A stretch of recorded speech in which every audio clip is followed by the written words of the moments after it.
Back to eternal health. मैं हूं शिल्पा और हमारे साथ हैं विश्व प्रसिद्ध आयुर्वेद आचार्य डॉक्टर प्रताप चौहान, जो कि दे रहे हैं आपकी समस्याओं के लिए आयुर्वेदिक उपचार। तो हमें कॉल कीजिए ऑन 01294088 डॉक्टर साहब, चर्चा को आगे बढ़ाते हैं और आपसे पूछना चाहूंगी कि इमोशनल स्ट्रेस, ये शब्द आजकल बहुत सुनने में आता है, तो ये क्या है? देखिए, इमोशनल स्ट्रेस जैसा कि शब्द से ही पता चल रहा है कि इमोशंस के कारण जो स्ट्रेस हो। फॉर एग्जांपल, आपने घर में सब्जी बनाई, सुबह नाश्ता बनाया और सासू माँ ने आके बोल दिया टेस्ट करके कि ये क्या खाना बनाया, बेकार। तो आपके जो ये बाहरी जो वस्तु है, इसके प्रति एक रिएक्शन जो आपके मन में आएगा, भाव जो उत्पन्न होगा, हो सकता है आप अपने अंदर फील करने लगें कि मुझे खाना ठीक से बनाना नहीं आता या सासू माँ नाराज हो गई हैं। तो वो आपका ये तो हो गया नेगेटिव, एक इमोशन हो गया आपका। लेकिन इस इमोशन की वजह से आपको स्ट्रेस हो जाए कि अब जो है पता नहीं मैं क्या करूं, मेरे को खाना बनाना नहीं आता, मुझे रोज रोज ही जो टोका जाता है, तो वो बार बार जो आप जो चिंतन करते रहते हैं, उससे एक तरह का स्ट्रेस बिल्डअप हो जाता है। और ये स्ट्रेस बिल्डअप होकर के बहुत सारी प्रॉब्लम्स क्रिएट करता है हमारे शरीर में, ब्लॉकेज पैदा कर देता है। कई बार आपका माइंड ब्लॉक ही हो जाता है, आपको ये लगने लगता है कि मेरे से कोई काम ठीक होगा ही नहीं। ऐसे बहुत सारे केसेस आते हैं हमारे पास जी। वो, क्योंकि इसमें सबसे बड़ी प्रॉब्लम क्या आती है कि उसको अगर आप अंदर ही अंदर जो है उसको रखें, बाहर ना निकालें उसको, किसी के साथ शेयर नहीं कर पाए। अगर आप मान लो किसी से शेयर कर लिया, आपने हस्बैंड से शेयर कर लिया, तो वो कहेगा कोई बात नहीं बना तो कोई बात नहीं, कल अच्छा बन जाएगा, इतनी ही बात है। उससे आपको थोड़ा पॉजिटिविटी आ जाएगी, चलो कल थोड़ा और अच्छा बनेगा और सासू माँ भी खुश हो जाएंगी। लेकिन अक्सर क्या होता है कि शेयर करने वाला कोई नहीं है, अकेले हैं। अब घर में भी हस्बैंड को बताने में भी डर लग जाता है कि कहीं वो भी गुस्सा करें कि तेरे को खाना बनाना नहीं आता। एक उदाहरण दे रहा हूं मैं, लेकिन इस तरह की बहुत सारी स्थितियां जो है अक्सर हमारे जीवन में आती हैं। तो ये जो स्ट्रेस है, ये फिर जो है इसको कहते हैं emotional stress, and this can build up. और ये बिल्डअप होकर के शरीर में बहुत भयंकर रोग पैदा करता है। मैं कह रहा हूं कि आजकल जो विशेष तौर पर महिलाओं में, मैंने क्योंकि महिला का उदाहरण दिया यहाँ पर, उनमें कई प्रकार के जो ट्यूमर होते हैं, गांठें बन जाती हैं, सिस्ट बन जाता है, उनका हार्मोनल डिस्फंक्शन हो जाता है। ये तमाम चीजें, क्योंकि हर चीज को अंदर ही रख लेना है, बाहर नहीं निकालना, तो वो बॉडी में कहीं ना कहीं वो जाकर के वो चीज रेप्लिकेट होती है, कहीं ना कहीं बॉडी में जाके ब्लॉकेज करती है, जोड़ों में दर्द कर सकती है, लोअर बैक में, जैसा मैंने बताया, लोअर बैक में या कंधों के ऊपर जितना भी स्ट्रेस होता है, इमोशनल स्ट्रेस, आपके शोल्डर्स पर जाके जमा हो जाता है। फ्रोजन शोल्डर हो जाते हैं, उसमें आपका गर्दन में दर्द हो जाएगा, सर्वाइकल स्पॉन्डिलाइटिस हो जाएगा, और आप डॉक्टर के पास भागते रहेंगे। डॉक्टर आपको पेन किलर दे देगा या कुछ जो फिजियोथेरेपी करा देगा, थोड़े दिन ठीक हो जाएगा, फिर वो, क्योंकि जड़ आपकी अंदर बैठी हुई है। तो इसलिए जो है इसको बहुत गौर से, मैं दर्शकों से कहूंगा, बहुत अच्छी तरह से इस सब्जेक्ट को समझिए। अगर नहीं समझ आता है तो हमारे पास आप संपर्क करिए, क्योंकि ये जो है ऐसे कारण हैं रोगों के कि जिनको आज जो है डॉक्टर भी नहीं समझ पाते हैं। और आयुर्वेद में भी जो है बहुत कम डॉक्टर्स ऐसे हैं। हमने तो अपने सभी डॉक्टर्स को ट्रेनिंग दी है कि कोई भी जो है पेशेंट आपसे जब बात करे तो गहराई तक पहुंचिए, उसको टाइम लगाइए, आधा घंटा बात करिए, कोई बात नहीं, टाइम लगाइए, गहराई तक पहुंचिए, उसकी जड़ तक पहुंचिए कि रोग का जड़ क्या है, तभी जो है उसको स्वास्थ्य लाभ पहुंचा सकते हैं। जी, इसी के साथ हमारे अगले कॉलर लाइन पर हैं। जी, हेलो। हाँ जी, नमस्कार, वेलकम टू इटर्नल हेल्थ। आपका शुभ नाम? मेरा नाम शुभ नाम पारुल है। कहाँ से बोल रही हैं आप? मैं फरीदाबाद से बोल रही हूँ। हाँ जी, डॉक्टर साहब सुन रहे हैं, आपकी समस्या बताइए और जरा ऊंची आवाज में बोलिए, क्योंकि आपकी आवाज हमें सुनाई नहीं दे रही। डॉक्टर साहब नमस्कार। नमस्कार जी। नमस्कार सर, मेरी समस्या ये है कि मेरे बाल बहुत ज्यादा झड़ते हैं, बालों में बहुत डैंड्रफ बहुत रहती है, खुश्की बहुत रहती है। देखिए, इसका मैं एक नुस्खा बताता हूँ आपको, वैसे वो आप प्रयोग करेंगे तो आपको बहुत फायदा होगा। आप जो है दही होता है ना घर में, दही, हाँ जी हाँ जी, दही ले लीजिए और मेथी का दाना थोड़ा सा रात को भिगो दो। तो दही का जो मेथी दाना जब सुबह वो गीला हो जाएगा, उसको पीस लीजिए, 1 चम्मच मेथी और 1 कटोरी दही। तो ये मेथी दाना उसमें मिला दीजिए आप पीस करके, और इससे अपने बालों को आप धोइए अच्छी तरह से, तो आपका डैंड्रफ बिल्कुल गायब हो जाएगा।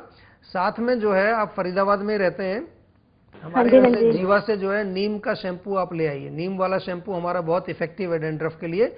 और एक तेल आपको मिलेगा वहां से, भृंगराज का तेल जीवा का, वो आप रेगुलर ऑयलिंग करेंगे तो आपको आगे डैंड्रफ भी नहीं होगा, बाल भी आपके घने रहेंगे और आपके बाल सुंदर बने रहेंगे। बिल्कुल चिंता की बात नहीं है, कोई घबराने वाली बात नहीं।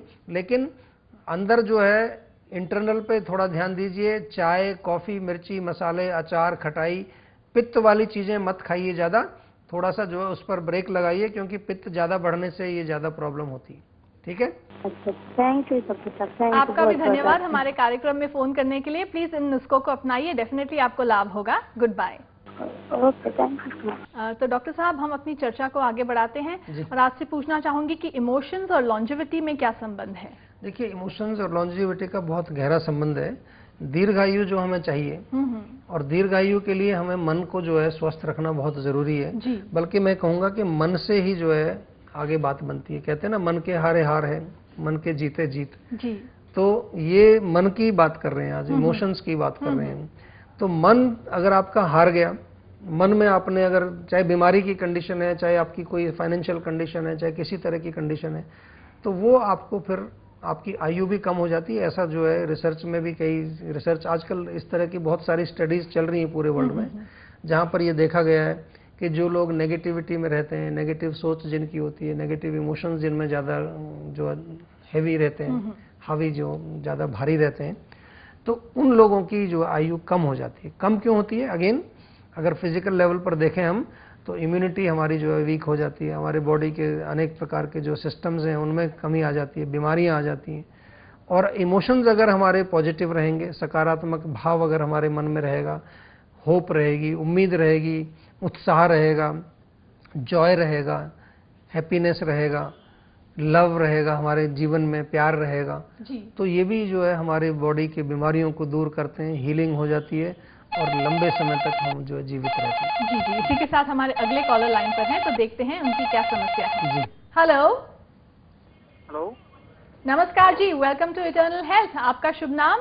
हाँ जी, नमस्कार मैम, सचिन बात कर रहे हैं हम हैदराबाद से। हाँ जी मैम, हम अपनी हेल्थ के रिगार्डिंग डॉक्टर जी से बात करनी थी। जी बताइए, क्या समस्या है?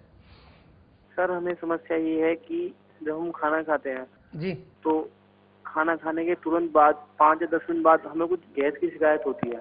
अच्छा। और जिससे फिर मुझे कुछ देर बाद खट्टी डकार आने लगती है, और जिससे मतलब मेरी आंखों में पानी आ जाता है। तो सर, मैं इसी शिकायत से मतलब काफी दिनों से, बहुत दिनों से परेशान हूँ मैं। देखिए, इसमें मुख्य रूप से जो है आपको एसिड बन रहा है ज़्यादा, पित्त ज़्यादा बन रहा है, उसी से खट्टी डकार आती है, उसी से गैस बनती है आपको।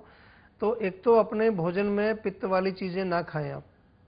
हाँ जी। मिर्ची का प्रयोग बिल्कुल ना करें, लाल मिर्च भी ना खाएं, हरी मिर्च भी ना खाएं, कोई अचार इत्यादि बिल्कुल ना खाएं। खट्टी चीज़ें में जैसे बहुत ज़्यादा टमाटर का प्रयोग, सब्जी में खास तौर पे बहुत टमाटर डाल देते हैं, या नींबू का प्रयोग कर लेते हैं कई बार, या हम जो है खट्टा जो है दही अगर खाएं, तो इनका सेवन नहीं करना है आपको। साथ में जो इसको ठीक करने के लिए एक बहुत बढ़िया आपको मैं नुस्खा बताता हूं, जिससे आपकी रोग बिल्कुल ठीक हो जाएगी। आपको 3 चीज़ें उसमें मुख्य रूप से लेनी है। एक मुलेठी का चूर्ण ले लीजिए, दूसरा आंवले का चूर्ण ले लीजिए, और तीसरा जो है सौंफ का चूर्ण लीजिए। सौंफ, मुलेठी, आंवला, तीनों को बराबर मात्रा में मिला करके आप चूर्ण बनाएं। और ये जो चूर्ण है ये भोजन से पहले लेना है आपको। भोजन से करीब 10-15 मिनट पहले लेंगे तो आपको वो जो तुरंत गैस बनती है या एसिड बनता है वो नहीं बनेगा, आपका भोजन भी ठीक से पचेगा और आपको किसी प्रकार की कोई समस्या नहीं रहेगी। ये नुस्खा जो है आप लगभग 1 महीना सेवन करें और उसके पश्चात दोबारा हमें जो है फ़ोन करके बताएं आपके हालचाल क्या है। ठीक है जी? हाँ सर। ठीक है जी, हमारे कार्यक्रम में फोन करने के लिए आपका बहुत बहुत धन्यवाद। Good bye. डॉक्टर साहब, इसी के साथ हमारे एपिसोड का वक्त समाप्त हो चला है, तो आपसे रिक्वेस्ट करूंगी अगर हमारे दर्शकों को कोई स्पेशल टिप्स आप दे सकें। देखिए, टिप यही है कि जो इमोशंस हैं उनको थोड़ा सा जो आप गौर करके समझिए और देखिए कि कहीं ऐसी चीज़ें तो नहीं आप सोच रहे हैं जो आपके रोग का कारण हो सकती हैं। कहीं ऐसी चीज़ें आपने अपने मन में तो नहीं बिठा के रखी हैं जो आपके जो है जोड़ों के दर्द का कारण हो सकती हैं, आपके कमर दर्द का, या आपके जो भयंकर रोग आपके शरीर में उनका कारण है। और अगर ऐसा है तो इसके छुटकारा पाने के लिए आप हमारे साथ संपर्क करें, क्योंकि आयुर्वेद में इसका बहुत अच्छा इलाज है, फिजिकल लेवल पर भी, दवाई के लेवल पर भी, और आपको समझा करके भी हम हर तरह से आपका इलाज करते हैं ताकि आप बिल्कुल स्वस्थ रहें और आपको किसी प्रकार की समस्या ना हो। बहुत बहुत धन्यवाद डॉक्टर साहब, थैंक यू वेरी मच।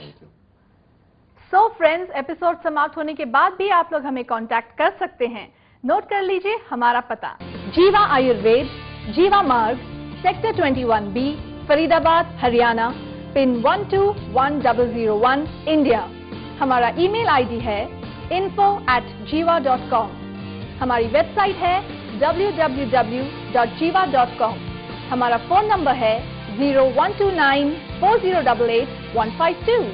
दोस्तों, नेगेटिव और पॉजिटिव इमोशंस एक ही सिक्के के दो पहलू है। अब ये आप पर निर्भर है कि आप कौन से पहलू को ऊपर देखना चाहते हैं। इसलिए हमेशा अपनी सोच को सकारात्मक बनाइए, बी पॉजिटिव।